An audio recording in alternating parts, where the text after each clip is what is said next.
মানব জাতি গঠনের শিক্ষা ও সহায়ক শিক্ষার ভূমিকা, পর্ব 199। ইবলিস কি ফেরেশতা ছিল নাকি জিন ছিল? মানব জাতির শত্রু সম্পর্কে না জানলে পরিত্রাণ পাবো কিভাবে? প্রিয় মানব জাতি, সালামুন আলাইকুম রাহমাতুল্লাহ। রব্বি আউযু বিকা মিন হামাযাতিশ শায়াতিন ওয়া আউযু বিকা রব্বি আইয়াহজুরুন। ইবলিস সম্পর্কে কোরআনের যতগুলো আয়াত আছে তা পর্যায়ক্রমে নিম্নে সারিবদ্ধ করা যাইতে পারে। 2-34, 7-12, 11, 15, 15, 31, 34, 39, 18, 50, 17, 61, 20, 116 এবং 38, 74। এর মধ্যে প্রায় সকল আয়াত থেকে সাধারণভাবে ধারণা করা যায় ইবলিস ফেরেশতা ছিল, কারণ প্রায় সকল আয়াতেই একই ধরনের বক্তব্য দেখি। যেমন 2-34 যদি আমরা পড়ি, ওয়াইজ কুলনা লিল মালাইকাতি ইসজুদু আদামা ফাসজাদু ইল্লা ইবলিস আবা ওয়াস্তাকবারা ওয়া কানা মিনাল কাফিরিন। যখন আমরা ফেরেশতাদেরকে বললাম তোমরা সিজদা করো আদমকে, ইবলিস ছাড়া সকলে সিজদা করলো, সে ইবলিস অহংকার করলো এবং অমান্য করলো, আর ফলস্বরূপ সে কাফিরদের অন্তর্ভুক্ত হলো। তাহলে এখানে সাধারণভাবে বোঝা যায় আল্লাহ ফেরেশতাদেরকে উদ্দেশ্য করে বললেন বিধায় ইবলিস ও ফেরেশতাদের অন্তর্ভুক্ত হওয়ার কথা। এবার গবেষণালব্ধ মতামতটা এরকম এক, কিন্তু ইবলিস যেহেতু অহংকার করলো, সেহেতু ধরে নিতে হবে যে ইবলিস পূর্বে ফেরেশতা ছিলেন না, কারণ ফেরেশতাদের মধ্যে আল্লাহর আদেশের জন্য ফেরেশতাদেরকে নিয়োজিত ছিল এবং তাদের মধ্যে অহংকার থাকতে পারে না। 2, আমরা দেখি 7-11, 15, 12 থেকে লক্ষ্য করা যায় ইবলিস সরাসরি আল্লাহর আদেশ অমান্য করলো এবং আল্লাহর আদেশ অমান্য করে নিজেই আল্লাহর আদেশের অঙ্গীকারের বিরুদ্ধে নিজের পক্ষে যুক্তি প্রদর্শন করলো।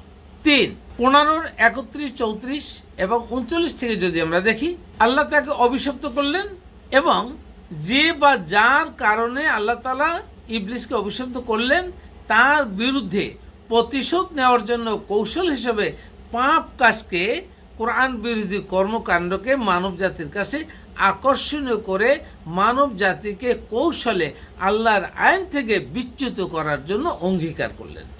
এটাও ফেরেশতাদের জাতের মধ্যে বা গুণের মধ্যে পড়ে না, বিধায় এটাকে বলাই যায় ইবলিস নিশ্চয়ই জিন ছিল। 4, 17-61 যদি আমরা দেখি, এখান থেকে লক্ষ্য করা যায় ইবলিস নিজে আল্লাহর সৃষ্টির সম্পর্কে অহংকার করলো। সৃষ্টি করলেন আল্লাহ, আর অহংকার করে আল্লাহর আদেশে অমান্য করলো, বললো যে আমি তো নূরের তৈরি এবং আদম তো মাটির তৈরি, সুতরাং আমি তাকে কেন সিজদা করব। অথচ সূরা আল কাহাফ আয়াত নম্বর 18-50, এই আয়াতে একেবারেই পরিষ্কার করে দিলেন ইবলিস জিনদের অন্তর্ভুক্ত ছিল। ওয়াইজ কুলনা লিল মালাইকাতি ইসজুদু আদামা, যখন ফেরেশতাদেরকে বলা হলো আদমকে সিজদা করো, ফাসজাদু ইল্লা ইবলিস, সকলেই সিজদা করলো ইল্লা ইবলিস, ইবলিস ছাড়া। কানা মিনাল জিন্নে, সে ছিল জিনদের অন্তর্ভুক্ত। ফাসাকা আন আমরি রব্বি, এই জন্যই সে রবের আদেশ অমান্য করলো। কিন্তু ফেরেশতাদের মধ্যে থাকলে রবের আদেশ অমান্য করতে পারতো না, কারণ ফেরেশতাদের কোনো বিচার হবে না, জিন এবং মানুষের বিচার হবে। আফাতাত্তাখিজুনাহু ওয়া যুররিয়াতাহু, তোমরা এবং তোমাদের ভবিষ্যৎ প্রজন্ম, যুররিয়াতা পরবর্তী বংশধর, তারা যদি উলে আউলিয়া কে যদি ইবলিসকে যদি আউলিয়া বা অভিভাবক মানো, মিন দুনিহিম, আল্লাহ ছাড়া, অহম লাকুম আদুগম, এবং অথচ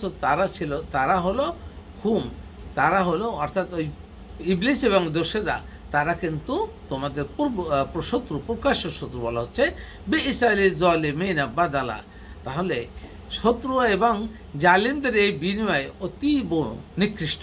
সুতরাং এই সকল আয়াত বিশ্লেষণ করে জিন ও ইবলিসের মধ্যে যে জাতগত কিছু পার্থক্য বা উপলব্ধি করা যায়, তা হলো ইবলিস অহংকারী, রবের আদেশ অমান্যকারী, রবের আদেশের বিরুদ্ধে ষড়যন্ত্রকারী, মানব জাতির জন্য চিরশত্রু এবং প্রকাশ্য শত্রু, আল্লাহ ও আল্লাহর আদেশের সাপেক্ষে জালিম। পক্ষান্তরে ফেরেশতারা এই সকল নেতিবাচক বদ অভ্যাস থেকে সম্পূর্ণ ত্রুটিমুক্ত, বিধায় ইবলিস কখনোই ফেরেশতা হতে পারে না বা সহজাত হতে পারে না।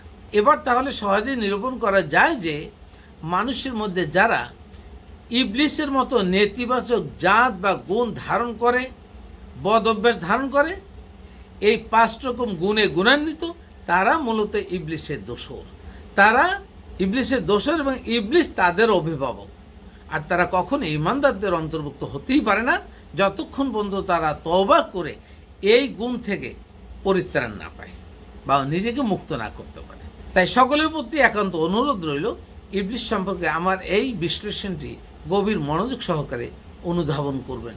কারণ অধিকাংশ জায়গায় ইভেন তথাগত প্রচলিত আলেমদের থেকে শুনি যে তারা বলেন ইবলিস ছিল ফেরেশতাদের সর্দার।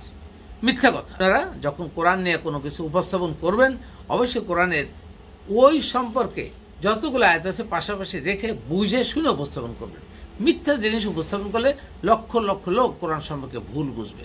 কারো কোনো মতামত যদি আমার এই প্রকাশের ব্যাপারে থাকে, তাহলে এর বিপরীতে যদি কোরআনে কোনো দলিল থাকে তাহলে উপস্থাপন করবেন, আমি সেটা মেনে নেওয়ার চেষ্টা করব, যাতে করে দুনিয়ার সকল মানুষ এবং মানব জাতির শত্রু ইবলিস ও ইবলিসের দোসরদের মানুষ চিনতে পারে, জানতে পারে এবং তাদের থেকে মানুষ আল্লাহর কাছে পানা চেয়ে পরিত্রাণ চেয়ে নিরাপদে আল্লাহর দাসত্বের পূর্ণ শর্ত জেনেও বুঝে আল্লাহর দাসত্ব লাভ করতে সক্ষম হয়।